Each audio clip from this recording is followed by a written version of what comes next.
Jeedimetla bus depot వద్ద RTC సిబ్బంది చేపట్టిన సమ్మె కొనసాగుతుంది. తమ న్యాయమైన డిమాండ్ల పరిష్కారం కోసం కార్మికులు పెద్ద ఎత్తున నిరసన వ్యక్తం చేస్తున్నారు. ప్రధానంగా 2 పీఆర్సీని వెంటనే అమలు చేయాలని, ఆర్టీసీ సంస్థను ప్రభుత్వంలో విలీనం చేయాలని డిమాండ్ చేస్తున్నారు. ఎన్నికల సమయంలో ప్రభుత్వం ఇచ్చిన హామీలను వెంటనే అమలు చేయాలని కోరుతున్నారు. మా యొక్క నమస్కారాలు ఆర్టీసీ వాళ్ళందరి తరపున. మీరు గద్దె మీద కూర్చున్నప్పుడు ఎంత సంతోషంగా కూర్చున్నారో అంతే సంతోషంగా మమ్మల్ని ఆర్టీసీలో విలీనం చేయమని చెప్పినాం. ఏం లేదు, ఇక్కడ దాకా మేము పోరాటం చేస్తుంటే కూడా మీరేం పట్టించుకోవట్లేదు సార్. మీకు చాలా ధన్యవాదాలు మనం పట్టించుకోకపోవడానికి. మీరు దయచేసి మమ్మల్ని మాత్రం ఆర్టీసీలో విలీనం చేయాలి, గవర్నమెంట్ చేయాలి కంపల్సరీ. పిఆర్సీలు 2 పిఆర్సీలు కూడా ఇవ్వాలి మాకు.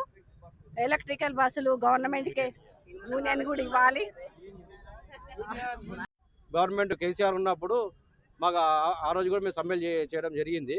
సో లాస్ట్ మూమెంట్లో ఎప్పుడైతే ఆయన ఓడిపోయే మూమెంట్ టైంలో మరి ఆయనకి మా మీద ప్రేమ వచ్చిందో మరి ఏమైందో తెలియదు, కానీ ఆ టైంలో వచ్చేసి లాస్ట్ మూమెంట్లో మరి గవర్నర్ తోటి మరి 90% విలీనం ప్రక్రియ అయిపోయింది. గెజెట్ కూడా అయిపోయింది మొత్తం. ఎందుకంటే మీరు ఆల్రెడీ ఇన్ని కోట్లు ఇవ్వాలని చెప్పినాం. వాళ్ళు గవర్నమెంట్ మాట్లాడుకొని ఇన్ని కోట్లు ఇస్తే అయిపోతుంది అని ఫ్రీ పెట్టుకుంటే అయిపోతుంది కదా. ఉల్టా మళ్ళీ మాతో టికెట్లు ఇప్పించడం, మళ్ళీ దాంట్లో కేసులు రాసి మమ్మల్ని కేసు సస్పెండ్ చేయడం, రిమూవ్ చేయడం జరుగుతుంది. ఇది ఎంత మటుకు న్యాయం మేము అడుగుతున్నాం.